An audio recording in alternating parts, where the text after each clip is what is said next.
En français, le déterminant est devant, donc ça annonce. En créole, le déterminant est derrière. Roger, bien, qui ça créole là qu'a fait dans un festival culturel Foyal? Alors, c'est maman culturel Foyal là, dis-moi, je l'ai fait à l'école créole, est-ce que tu es d'accord? Je suis content de l'anime tout l'âge. Ni des jeunesse, étudiants, ni grand monde. Et d'après moi, il y a toute catégorie. Et je trouve ça bien. Et ces gens-là, qui niveau uni? Alors, moi, pas, on me connaît qui est institutrice, mais ni tout qualité niveau. Est-ce que vous avez maîtrisé? Nous avons fait un texte en les Georges Mauvois Mathieu. Adam Livio qui a crié contre les quatre croisés. Et sans les longs chimèons, ou qu'on connaît poids coton. Donc c'est ça qui est proverbe là. Et il a raconté un petit conte. Ouais. Mais un petit conte qui permet tout, savent que non, Laurent avant c'était grand tons, qui ça y a fait tabac. Et que y a créé tabac pétain. Et Pétain a atteint en grande popularité parce que tu as créé Makuba. Et Balzac a parlé de Makuba dans le roman. C'est aussi une manière de faire comprendre, faire connaître le culture. Culture et puis histoire. Ça fait aller dans ces quartiers. Vous pensez que ça va pour talent, festival là également? Moi, je trouve ça bien parce déjà pour moi-même, personnel, j'ai découvert. Moi, j'ai un cousin qui a arrêté Corridon, mais je n'ai pas jamais venu vraiment centre culturel là. Et personnellement, depuis que je suis dans les affaires kilti, langue créole, je comprends ces langues, mais je peux aborder de bail. Que le festival a mis ça, pour moi, c'est un grand bail. Mais cette école ne va pas... De mémoire de Sénaclien, jamais conférence n'avait amené tant de monde. Il faut dire que la question, béquet, maître et père, laisse peu de Martiniquais indifférents. La transmission qui s'est faite, je ne peux pas répondre de façon simple à cette question. On ne peut pas répondre d'une façon globale. C'est cette psychiatre qui est venue en parler. À son sens, il existerait un déni culturellement institué, un déni qui ferait que les Martiniquais refuseraient les conséquences de leur histoire pourtant connue de tous. Mais il est mort, tandis que son fils, lui, est né et a reçu les certitudes du maître. Et dès le départ, il n'a-t-il pas un problème à ce niveau-là? J'ai vu une bombe éclater. 3 heures de conférence menées par ces deux intervenants pour expliquer au final que la colonisation, l'esclavage fondé sur la racialisation ont eu des conséquences pour tous les membres de la société martiniquaise. Leur permettre la possibilité de s'exprimer. Attentif, je pense que ça adressait vraiment des problèmes importants. Si on vous posait la question, béquet, père et maître, vous répondez quoi? Eh bien, je fais partie probablement de ceux qui assument leur histoire et pas d'aujourd'hui. Si ceux qui me connaissent le savent depuis longtemps.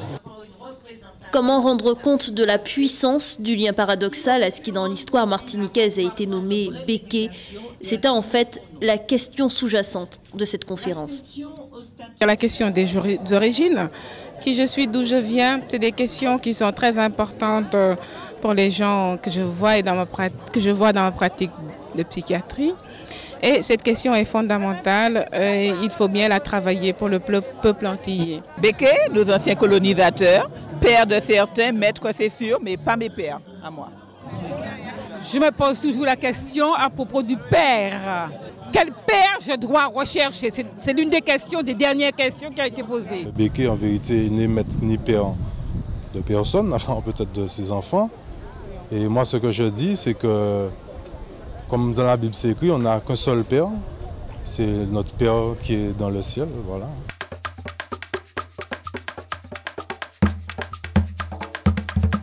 Béquet, périmètre, c'était la question du Cénacle, une question qui évidemment n'a pas trouvé de réponse tant le sujet est complexe et surtout tabou. Mais quoi qu'il en soit, le thème a plu, les réactions ont été nombreuses, vous l'avez vu. Et pour beaucoup, ce Cénacle a été une véritable réussite.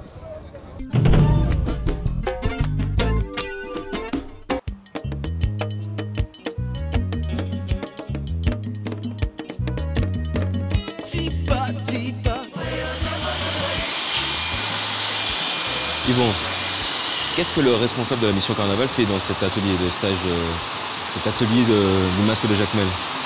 Non, je crois qu'en tant que mission Carnaval, c'est vrai qu'il faut connaître les techniques qui se font un peu partout. Et surtout lorsqu'on a l'opportunité de découvrir ce qui se fait ailleurs avec une technique qui, je ne dirais pas élémentaire, mais qui est accessible à tous, je crois que ça peut aussi contribuer d'une certaine manière à enchérir, à réévaluer notre manière de faire nos masques. Le festival permet de préparer le carnaval? Oui. On est dans une continuité? Absolument, parce que en fait, le carnaval a une dimension culturelle tellement importante que le carnaval, c'est une manière de festival, parce qu'on voit les arts dans la rue, les masques, la peinture, la danse, un petit peu tout ça. Donc si le carnaval est une prémisse au carnaval, je crois qu'on a compris ce message-là et pourquoi pas. On le voit, il y a quand même pas mal de personnes dans le cadre de cet atelier. Peut-être chacune de ces personnes pourra effectivement descendre dans les rues de Fort-de-France avec son propre masque. Donc en fait, là, nous sommes la première courroie de transmission. L'idée, c'est de venir apprendre la technique pour pouvoir la diffuser, la propager un petit peu davantage. Et c'est sûr que, bon, avec le contact des autres, on va peut-être améliorer ou changer des choses. Le but pour nous, c'est de comprendre la technique, mais pas faire du copier-coller. Comprendre la technique et l'adapter à notre manière de faire notre carnaval. Et dans le cadre du festival? Et dans le cadre du festival.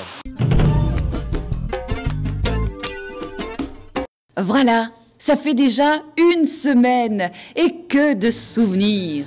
On ira où tu voudras, quand tu voudras. Que d'émotions. Une semaine de magazine du festival de Foyal. C'est déjà des centaines de marches escaladées, plusieurs dizaines de cassettes, des dizaines de chemises du Fabrice Théodose. On ne compte plus les centaines de pommes Z, de pommes S, de pommes C et de Hunter. Des trentaines de spectacles. Alex, peut-être pas 30, on n'est même pas arrivé à 10 là, calme-toi. Bon, tout plein de spectacles, des centaines de millions de spectateurs. Arrête de t'enflammer, on n'est que 400 000 en Martinique, où tu vois centaines de millions. Bon, ok. Bon, n'empêche, vous avez tenu à souhaiter à votre magazine préféré un joyeux semaine-versaire. Joyeux semaine-versaire. Joyeux semaine-versaire.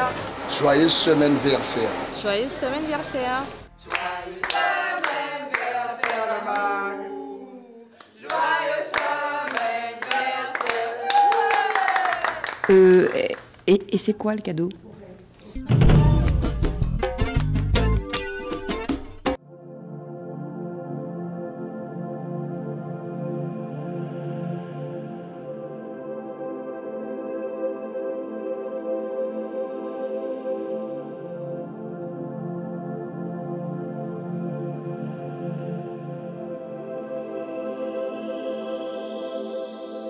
Chantilas, alors c'est quand même assez curieux, hein. Qu'est-ce que le bien-être fait dans le cadre du Festival de Fort-de-France? Je pense que c'est juste, puisqu'on vit quand même dans un moment assez difficile, où le stress est monnaie courante, où on parle de crise, etc. Donc c'est aussi un bon moyen pour savoir comment lâcher la pression de la vie de tous les jours. Donc c'est très, très intelligent, je pense, de faire un atelier comme ça. Dans le cadre du festival, on le voit, hein, il y a pas mal d'ateliers qui sont mis en place dans différents quartiers de la ville. Il est important pour vous d'aller à la rencontre des gens? Ce qui est intéressant, c'est que c'est des ateliers gratuits qui sont accessibles à tout le monde. Donc ça permet une ouverture pour cet atelier, en tout cas pour le yoga, pour des gens qui n'auraient jamais pensé peut-être s'inscrire à un atelier de yoga. Donc ça peut créer peut-être des ouvertures sur les ateliers du Cermak ou sur tous les enseignants de l'île, ou en tout cas sur cette matière. C'est très intéressant. Il y a également la possibilité pour ces gens d'être véritablement initiés au yoga, ou en tout cas au bien-être. Oui, il y a des cours qui sont faits tout au long de l'année au Cermak. Et nous aussi, on donne des cours sur Shellshare, on a une salle. Donc tout le monde peut venir. Et il y a beaucoup de cours installés dans différentes villes. Donc si les gens regardent sur les pages jaunes ou dans les mairies, ils peuvent trouver un prof tout près de chez eux. Le coup de projecteur du MAG, c'est sur cette conférence intitulée Hermaphrodisme, mythe ou réalité. Une conférence qui se tiendra au Cénacle avec l'intervention de médecins accoucheurs et de pédiatres. L'hermaphrodisme, c'est une maladie particulière. Ce n'est pas une maladie en fait, c'est une particularité humaine qui, dans le monde sexué, consiste à avoir des signes des deux sexes, des signes de l'appartenance féminine comme des signes de l'appartenance masculine. C'est quelque chose qui est relativement rare, qui est même exceptionnel. En Martinique, nous en avons peut-être un cas tous les ans, un cas sur 5000 naissances. Mais c'est une affection qui est quand même une affection qui pose des problèmes humains. C'est un sujet dont on ne parle pas. Est-ce qu'il est vraiment tabou? Il est tellement exceptionnel qu'on ne peut pas parler de sujet vraiment tabou. Mais c'est un sujet dont on parle peu. Mais vous avez des expressions créoles qui sont bien typiques pour expliquer ce type de choses. Hermaphrodisme, mythe ou réalité, à ne surtout pas manquer demain à 18h30 au Cénacle bord de baie. La pièce de théâtre connue internationalement revient demain. La cantatrice chauve, c'est à 19h30 au Théâtre Aimé Césaire. Et ce rendez-vous qu'il ne faut pas manquer, le grand ballet cubain Litz Alfonso, ça sera sous le grand carbet du parc Aimé Césaire à 19h30. Et cet autre ballet, cette fois, il sera aquatique avec les étoiles d'eau, un beau spectacle à voir absolument à partir de 17h à la piscine municipale du Carbet.